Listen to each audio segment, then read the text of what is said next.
Cyber city में बिल्डरों की मनमानी थमने का नाम नहीं ले रही है। ऐसा ही एक मामला सोना रोड सोसाइटी सामने आया है। सोसाइटी की रेजिडेंट वेलफेयर एसोसिएशन के अध्यक्ष ने बिल्डर पर गंभीर आरोप लगाए हैं। राम गौतम की माने तो सोसाइटी में 300 परिवार रहते हैं। बावजूद इसके बिल्डर ने आज तक सोसाइटी में शुद्ध पेयजल उपलब्ध नहीं करवाया है। टैंकरों से सप्लाई की जा रही है, वह भी गंदे पानी की। इसके एवज में बिल्डर हर परिवार से 2 से 3 हज़ार रुपये प्रति महीने वसूल रहा है। इतना ही नहीं, बिल्डर ने भी ब्लॉक में सेल्स ऑफिस खोला हुआ है जो कि रेजिडेंशियल बिजली से चलाया जा रहा है। इसकी शिकायत सोना के एसडीएम से की गई है। एसडीएम के दरबार में पहुंचे मामले में 3 तारीख भी लग चुकी है।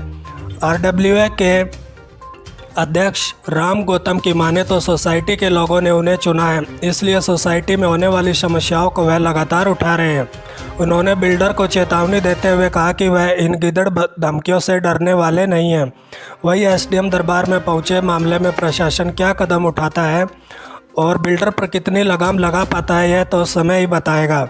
फिलहाल तो सोसाइटी के निवासी परस्त और बिल्डर मस्त, बावजूद इसके बिल्डर सुधरने को तैयार नहीं है। इतना ही नहीं, बिल्डर ने सोसाइटी मेंटेनेंस के नाम से एक फर्जी कंपनी खोल रखी है जो सोसाइटी में रहने वाले लोगों से मनमर्जी वसूल चार्ज कर रही है। राम गौतम की माने तो जब उन्होंने बिल्डर से सोसाइटी में सुविधाएं मुहैया करवाए जाने के लिए पत्राचार किया तो कोई जवाब नहीं मिला। नमस्कार, पहले तो मैं सारे जो मीडिया साथी यहाँ पे मेरी सोसाइटी जो है हमारी आशियाना हाउसिंग अनमोल में आप लोगों का स्वागत करता हूँ। मैं यहाँ पे, मेरा नाम राम गौतम है और मैं एक रेसिडेंट वेलफेयर एसोसिएशन का प्रेसिडेंट हूँ और एक नेशनल पार्टी देश की, उसका भी पूरे सोना विधानसभा का प्रेसिडेंट। तो ये तो मेरा परिचय रहा। तो क्या कहना चाहेंगे, क्या कुछ परेशानियाँ आपको बिल्डर के खिलाफ देखने को मिली? जी, मैं ये आपको कहना चाहूँगा, यहाँ का प्रेसिडेंट और अध्यक्ष रेसिडेंट वेलफेयर एसोसिएशन के होने के नाते, कि हमने पिछले 1 साल से कई ईमेल, जैसा कि आप ये देख पा रहे हो, कई ईमेल हमने 1 साल से यहाँ के बिल्डर को यहाँ के मुद्दों के हिसाब से भेजते रहे। और वो ये जो बिल्डर है यहाँ के अंकुर गुप्ता जी, उनसे मीटिंग करने की बात हम लोग करते रहे, लेकिन वो ये देख सकते हो कितनी मोटी गड्डी बन चुकी है ये ईमेल की, और 1 साल तक वो हमें गोल गोल घुमाते रहे। तो हमारा मेन मुद्दा था कि as per Haryana apartment society act 1983, जब भी कोई सोसाइटी रजिस्टर होके हैंडओवर हो जाती है तो वहाँ का इंटरेस्ट फ्री मेंटेनेंस सिक्योरिटी जो है वो आरडब्ल्यूए को हैंडओवर करना होता है। उसी तरह से कैपिटल चार्ज का मुद्दा था। कुछ इस तरह के अमाउंट्स इन्होंने आरडब्ल्यूए को हैंडओवर करने थे, जिसका लमसम अमाउंट 3.25 करोड़ रुपए। तो ये हम उनको 1 साल से रिक्वेस्ट करते रहे, उन्होंने हमें हैंडओवर नहीं किया। फिर ये तो चलिए एक सेकेंडरी बात है, यहाँ पे जब सोसाइटी बनी थी तो बेसिक नीड्स, एटलीस्ट पानी, जो बिल्डर की सेल डीड के एग्रीमेंट में हर बायर को मिलना चाहिए, वो पानी सरकार की तरफ से तो यहाँ पे नहीं आया है, लेकिन गंदा पानी टैंकर के थ्रू सप्लाई हो रहा है। उसका मुद्दा हम बिल्डर को उठाते आए और 1200-1300 रुपये से लेके 2-3 हज़ार रुपये तक बिल्डर पर मंथ इसके पैसे ले रहा है। आज 3 साल सोसाइटी को बने हुए हो गए हैं और फिर भी यहाँ पे साफ़ पानी का कोई स्कोप नहीं है। तो हमने सॉफ्टनर प्लांट और इन सारी चीज़ों की गुजारिश निवेदन करते रहे बिल्डर से, तो उन्होंने साल भर से उस चीज़ की अनदेखी की।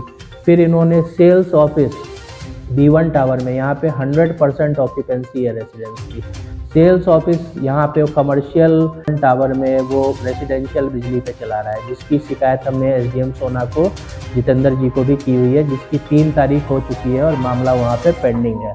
इसी तरह से आप बेसमेंट में, यहाँ पे एक क्लब जहाँ पे आप बैठे हो, इस बेसमेंट में जाओगे, इलीगल निर्माण सैंपल फ्लैट का ऑक्यूपेंसी सर्टिफिकेट आने के बाद इन्होंने किया हुआ है। तो ये भी हरियाणा बिल्डिंग कोड 2017 के हिसाब से और उसी के बाद किसी तरह की कोई चीज़ बनाई नहीं जा सकती है। तो ये इलीगल कंस्ट्रक्शन की भी हमने शिकायत की थी बिल्डर को। ऐसे करके साल भर से विजिटर पार्किंग और कई सारे मुद्दे, इवन की बिजली का भी मुद्दा कि बार बार ये डीजी पे क्यों चला जाता है, इनकी पूरी 3-4 किलोमीटर की वायर 3 साल में 60 लाख रुपए की वायर खराब हो गई अच्छे से मेंटेनेंस नहीं करने की वजह से।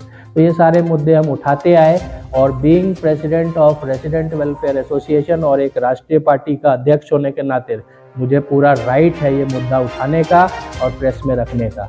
तो आप ये देख सकते हो, ये सारा रेजोल्यूशन और जनरल बॉडी मीटिंग और एनुअल जनरल बॉडी मीटिंग ने मुझे यहाँ का अध्यक्ष बनाया है। जब मुझे यहाँ का अध्यक्ष बनाया है तो मुझे संविधान, देश के संविधान ने सच बोलने का अधिकार दिया है। अब ये सच बोलने की वजह से ये मुझे एक लव लेटर इन्होंने आशियाना हाउसिंग लिमिटेड के डायरेक्टर अंकुर गुप्ता जी ने भेजा है। इस लव लेटर में ये लिखा हुआ है कि भाई मुझे 2 करोड़ की मानहानि हुई है और मुझे 2 करोड़ का मुआवजा दिया जाए।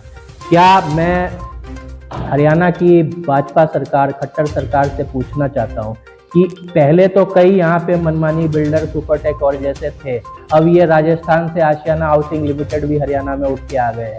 क्या इस तरह की बिल्डर की मनमानी हरियाणा की भाजपा सरकार के राज्य में चलती रहेगी? एक तरफ तो district town and country planning के जो अमित भदौरिया साहब है अधिकारी, वो बोलते हैं कि फोन करके मुझे कोई शिकायत दर्ज करा दी जाती है। मैं आपको बताऊं कि न्यूमरस ईमेल कंप्लेंट्स हम लोग देते हैं, वहां से कोई जवाब नहीं आता।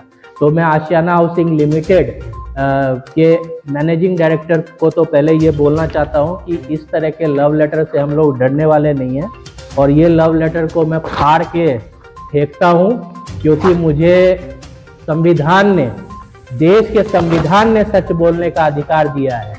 मैं पानी का मुद्दा उठाता हूं तो ये मुझे लव लेटर, लीगल नोटिस, मानहानि का नोटिस देते हैं। मैं बिजली का मुद्दा उठाता हूं तो ये मुझे लव लेटर, मानहानि का नोटिस देते हैं। मैं यहाँ के लोगों का मुद्दा उठाता हूं तो ये मुझे लव लेटर, मानहानि का नोटिस देते हैं। मैं यहाँ पे इंटरेस्ट फ्री मेंटेनेंस सिक्योरिटी वापस करने की बात करता हूँ तो ये मुझे मानहानि का नोटिस देते हैं। तो ऐसे नोटिस मेरे लिए कूड़े के भाव है। वैसे तो मैं एक लॉ अबाइडिंग पर्सन हूँ और मैंने इसका जवाब दिया। 6 एकड़ जमीन एसोसिएशन के नाम है कागजों में, फिर भी यहाँ 300 लोग रहते हैं, उसके बाद भी बिल्डर ने यहाँ इलीगल कब्जा जमा रखा है। इलीगल कब्जा अपने इनडायरेक्ट सिस्टर कंपनी आशियाना मेंटेनेंस सर्विसेज के नाम से यहाँ चला रखा है और हमने इनको टर्मिनेशन नोटिस, आप देख सकते हो, टर्मिनेशन नोटिस 28 जुलाई को दिया था। इन्होंने 28 जुलाई से लेके, और ये सारे मुद्दे हमने पिछले साल 2 दिसंबर को डिस्कस किए थे, तब से 1 साल हो गया, आज तक इन्होंने मुद्दों पे जवाब नहीं दिया। और 9 महीने बाद बड़ी मुश्किल से अंकुर गुप्ता जी ये पहले तो हेल्थ का बहाना करते रहे और उसके बाद 9 महीने बाद यहाँ पे आए और हमारी किसी भी बात का बिना जवाब दिए भाग खड़े हुए। और भाग खड़े होने के बाद जब मैंने उस पर आवाज उठाई, मैंने प्रेस पे ये बात कही, तो मुझे इस तरह के लव लेटर भेज के, इस तरह के मानहानि के नोटिस भेज के मुझे डराने धमकाने की कोशिश करते हैं। तो मैं फिर से आशियाना अनमोल के मैनेजिंग डायरेक्टर अंकुर गुप्ता जी से कहना चाहता हूं कि मैं आपके इस लव लेटर और गीदड़ भक्तियों से नहीं डरने वाला, और खट्टर साहब भाजपा सरकार को कहना चाहता हूं कि इस तरह की बिल्डर जो भी ऐसी तानाशाही कर रहे हैं और जीवन भर जनता के खून पसीने की कमाई को लूटने का प्रोग्राम और प्लान कर रहे हैं, इनसे कड़ी से कड़ी कार्रवाई की जाए और ऐसे बिल्डर का लाइसेंस रद्द किया जाए। वो कैसे आप हल करवाएंगे आप RWO के अध्यक्ष होने के? जी, मैंने SDM, पहले तो साल भर में मेलबाजी हमारा पूरा एसोसिएशन इनके साथ करता रहा। इन्होंने हमारे एक भी मुद्दे का हल नहीं किया। आप देख सकते हो, सेल्स ऑफिस अभी जाओगे एज इट इज चल रहा है। विजिटर पार्किंग इन्होंने एज पर लॉ नहीं बेचा जा सकता है, इन्होंने मैक्सिमम पार्किंग बेच दी है। सैंपल फ्लैट नीचे बेसमेंट में इलीगल निर्माण करके आज भी चल रहा है। तो बिल्डर तो हमारी बात नहीं सुन रहा है। तो हमने SDM साहब का दरवाजा खटखटाया था, वहाँ 3 तारीख हमें मिली। 3 तारीख में अभी तक वो जो कंप्लेन है वो डिस्पोज ऑफ नहीं हुआ। उसका बदला लेने के लिए राम गौतम को इंडिविजुअली टारगेट करके इन्होंने मुझे मानहानि का नोटिस भिजवाया है। तो आप देख सकते हो, ऐसे मानहानि का नोटिस मैं फाड़ के फेंक चुका हूँ। पिछले 1 साल से वह लगातार शिकायत कर रहे हैं, लेकिन बिल्डर के कान पर जूं नहीं रेंग रही।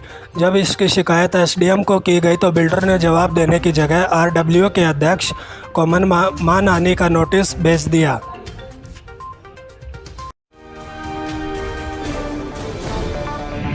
सच्ची और दमदार खबर सीधे आप